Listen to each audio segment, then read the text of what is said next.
Разумеете, мы с вами, вот коли так поглядеть, вот славяне, это 240 миллионов, заселяем велізарную тэрыторыю. Абсолютно велізарную тэрыторыю. Ну і мы ніколі не ставім пытанне, неужо нас так шмат было, что мы вот так вот распаўзліся у свой час. Пры гэтым, што першыя ўзгадкі пра славянаў, уже дакладна пра славянаў, гэта візантыйцы 6 стагоддзе, 6 стагоддзе, 7 стагоддзе. Але самі разумееце, толькі каля муроў і каля лімеса візантыйскай імперыі, а тут раптам мы каля Гданьска. Калининград наш таксама. Что еще там наш? Петербург мы побудовали, как Франциск Рына там мог працаваць. Вось куды не плюнь, паўсюль славяне. И вы разумеете, и тут вырастает такая мегаломания, такая гигантомания, але мы крутые. Ніхто так не змог, як мы, столькі ахапіць гэтай землі. Правда, парадку на этой земле няма, это таксама вельмі характэрна для славянаў. Разумееце, і тут я вам адразу кажу, і пры гэтым мы гаворым, і нас вучаць, і мы да гэтага прывыклі, што мы распаўсюджваліся так шырока па дарозе, асімілюючы тутэйшых мясцовых людзей. І пачынаем пералічваць усе зніклыя народы. Дакійцы, фракійцы, ілірыйцы, балты, частка з іх, правда, некім цудам уратавалася, цяпер парабіліся літовіцамі, літоўцамі, латышамі, міфічнымі яцвягамі, куршамі, зеламі, зімгаламі, кім заўгодна. Вы разумееце, тюркаў мы таксама асімілявалі, нам прыводзяць увесь час балгараў, у прыклад, што яны на самом справе. Вы разумееце, атрымоўваецца некі молах, мацнейшы нават за Господа. Гэта частка рымскай імперыі, рымскай цывілізацыі, чаго не хапала славян. А славяне апынуліся па-за гэтай цывілізацыі. І славянская мова ў Румыніі гэта толькі мова перыяд панавання расійскай імперыі, там у 19 стагоддзі ў працэсах вайны з туркамі і іншымі. Ну і яшчэ, магчыма, паходы казакоў украінскіх і войскаў Великого княства. Навукоўцы не пазбаўляюць себе шансаў і стараюцца гэта рабіць. Так направда про наши с вами территории, вот этот бассейн Балтики, Висла, Нёман, Двина, Днепр, ведаеце вогуле з часоў Тацыта, это першае стагоддзе нашай эры, дзе гэта ўжо прыпісваюць, нібы упершыню Рым пазнаёміўся з балтамі. На самой справе гэта былі названы толькі насельніцтва, якое жыло ўздоўж Балтыкі, і яны цікавыя былі толькі дзякуючы бурштыну. Праз дзейнасць бурштынавага шляху. Бурштын быў каштоўней часам за срэбра і золата ў Рыме, бо быў папросту эксклюзіўны і рэдкі. А золата там не бракавала ім. Тое ж самае, напрыклад, для нарманаў, вікінгаў, русаў, нас, яцвягаў, важнейшае было нават не золата і срэбра Візантыі, а важнейшая была парча, матэрыя тонкія. Можно было нацепить на себе 100 бронзолетов золота и не быть авторитетом, но когда ты накинешь хусточку жаночую, сидишь, такой викинг весь, все, яцвяг, а хусточку жаночую за этой тоненькой, значит, вот тогда ты авторитет. Вы разумеете? Бо уже ровно про 100 годов уже Птолемей, у другим стагоддзі с этих одних эстов Тацита уже выдает десятки народов, которые живут на шляху, бурштыновом шляху. І вже там сустракаем венедаў, сустракаем там егіпідаў, каго толькі мы не знаходзім, але зноў жа як, гэта ўсё вакол Балтыкі, гэта не славяне. Хаця пры гэтым потым Венецыя, горад, які шмат хто марыць туды паехаць, а некаторыя, магчыма, там і былі, Венецыя закладзена славянамі, венедамі. І чамусьці для італьянцаў гэта не шок. Для итальянцев это нормально. Для венецианцев это нормально. А вот для нас чомусь это ненормально. Як это мы Венецию заклали? А нафига? Это же не Гродно с Новогрудком, с Волковыском. Это же не Москва в 1147 году закладенная. Дык вось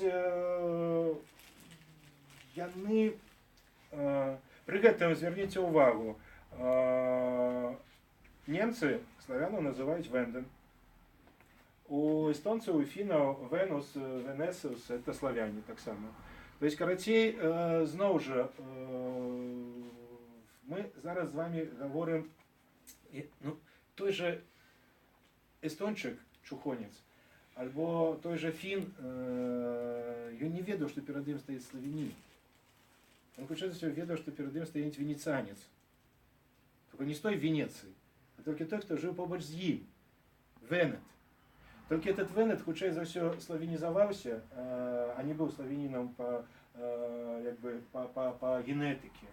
І таму бліжэйшы сусед, якога ён зразумеў, і так далей перакладалася з моўных традыцый графінскіх, гэта ўжо перакладалася ў цывілізаваных сітуацыях хрысціянізацыі на той сусед, вот ён праваслаўны, і пры гэтым калісьці тут яны венедамі себе называлі. Вот так і засталося ў гэтых мовах. Дык вось наступная рэч пасля этымалогіі, якая да нас ходзе, што там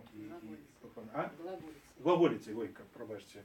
Так што все гэтыя саманазвы появляюцца даволі позна, пры гэтым мы яе прынялі ад візантыйцаў. Дык вось праблемы пра радзімы, цяпер самае галоўнае. Так, а слово «венец» что значит? Ну, слово «венец» что означало? Откуль мы ведаем? Неведомо. Хутчэй за ўсё рымляне маглі так акрэсліваць па якому-нибудь местному. Я сомневаюсь, что это была сама назва. Хутчэй за ўсё мы маем зноў эффект так званай ментальнай гістарычнай геаграфіі, калі сама назва захоўваецца ў гісторыю праз то, што нас назваў хтосьці звонку. Вось.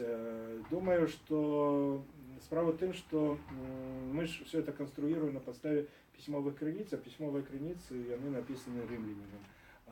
Рымлянін гэта слово ўжыў з двух прычынаў: альбо населены пункт які-небудзь важны, гэта раз, альбо лідар, патронім, то есть з кім яны дамаўляліся, альбо якая-небудзь лацінскае слово, характеристика характеру альбо природной умовы. Але значение этого слова римского неведомо. Не, Венеды это охота, охотник. Ну, паляўнічы можна казаць, да.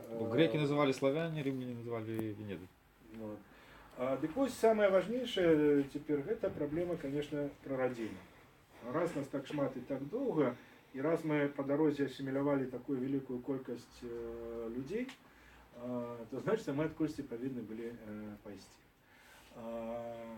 На сённяшні дзень і зноў жа праз всё 20-е стагоддзе як бы было прынята, накінута яшчэ савецкай ідэалогіяй, як бы тры пункты, тры месцы прарадзімы славян.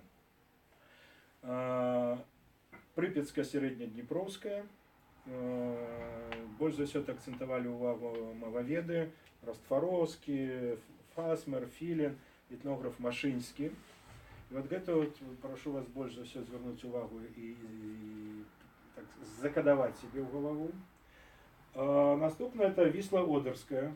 Зноў жа вельмі цікава, што яе развіваюць в основном лингвист Лер Сплавінскі, антрополог Чакановский, археолог Касшевский, то есть поляки.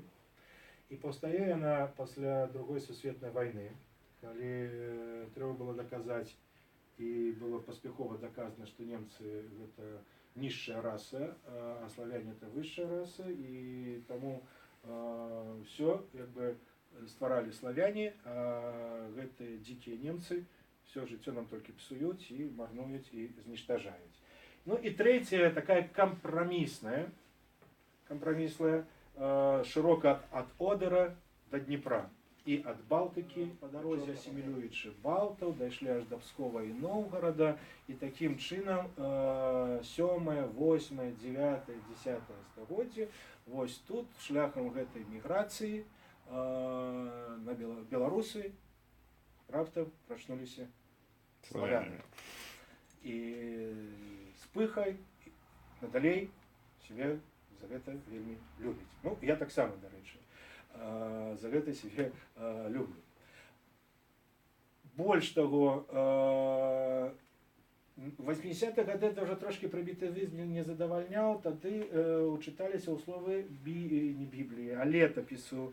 І звузілі трошачки, добавили да гэта яшчэ дунайскі бассейн. Бо ў летапісе написано, што выйшлі пасля таго, як Вавілонская вежа упала, там народы падзяліліся, і славяне з Дуная пайшлі зноў ва ўсе бакі. Ага, тут дунайскую тэорыю яшчэ прыпісалі, але ўсё роўна ўвесь час у стварэнні як бы сучасных славянскіх народаў прысутнічае важны элемент міграцыянізму. Карацей, мы з вами ўвесь час недзе кудысьці рухаемся. Можа, уже і спыніліся, хацелі б далей пайсці, але межы не пускаюць, і лепшыя гаспадаркі не пускаюць нас. Можа, мы пайшлі бы і да Атлантыка, да Атлантычскага акіяна, можа, і нават і каб Аляску не прадалі, то ўжо і да Мексікі дайшлі бы, але вот нешта там перашкодзіла. Карацей, міграцыянізм, які нам нічога не растлумача, толькі заблытаў па вялікаму рахунку ў галаве ўсё. Чамусьці вакол нас народы нараджаліся на сваіх месцах, якія мелі невялічкія свае калыскі, а мы вот так адразу запанавалі. Таму гэты вецер у нашай галаве тых шляхоў і дарогаў, ён як бы і надалей буяе, гуляе і звініць. Карацей, гэта